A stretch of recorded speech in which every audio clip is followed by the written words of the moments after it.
වසර 36කට අධික කාලයක් මැද පෙරදිග දේශපාලනය සහ යුද බලය තනි අතින් පාලනය කළ ලෝක බලවතුන්ට නොබියව අභියෝග කළ ඉරානයේ සුප්‍රීම් ලීඩර් හෙවත් උත්තරීතර නායකයා ගැන ඔබ දන්නවාද? ඔහු තමයි අයතුල්ලා අලි ඛමේනි. 2026 පෙබරවාරි 28 වෙනිදා එල්ල වූ මාරාන්තික ප්‍රහාරයත් සමග මුළු ලෝකයේම අවධානය ඔහු වෙත යොමු වුණේ. අද අපි විමසා බලමු කවුද මේ ඛමේනි කියලා.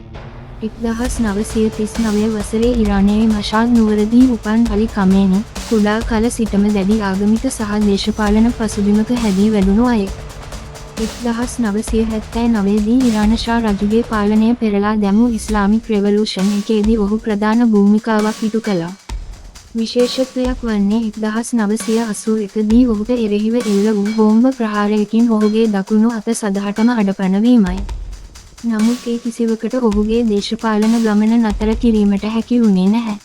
1981 සිට 1989 දක්වා ඉරානයේ ජනාධිපති ලෙස කටයුතු කළ ඔහු පළමු උත්තරීතර නායක අයතුල්ලා ඛමේනිගේ මරණයෙන් පසු ඉරානයේ දෙවන සුප්‍රීම් ලීඩර් ලෙස පත් වුණා. එතැන් පටන් ඉරානයේ මිලිටරි, ෆොරේන් පොලිසි සහ සියලුම ආගමික තීන්දුව తీරන ගැනීමේ අවසාන බලය නීත්‍යානුකූලව හිමි වුණේ ඔහුටයි. ඔහු යටතේ ඉරාන හමුදාව ලෝකයේ බලවත්ම හමුදාවක් බවට පත් වුණා. අලි ඛමේනි කියන්නේ බටහිර ලෝකයට, විශේෂයෙන්ම ඇමරිකාවට සහ ඊශ්‍රායලයට දැඩි විරෝධයක් දැක්වූ නායකයෙක්. ඔහු යටතේ ඉරානයේ නියුක්ලියර් පවර් සහ බැලිස්ටික් මිසයිල් ටෙක්නොලොජි අතින් අතිශය දියුණු මට්ටමකට පැමිණියා.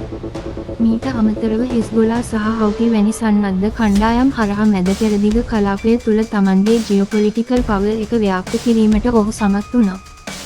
වසර ගණනාවක් ලෝක දේශපාලනය උඩුයටිකුරු කළ අලි ඛමේනි 2026 පෙබරවාරි 28 වෙනිදා ඇමරිකාව සහ ඊශ්‍රායලයේ දියත් කළ ඔපරේෂන් එපික් ෆීල්ඩ් මෙහෙයුමේදී ජීවිතක්ෂයට පත් වූ බව වාර්තා වෙනවා.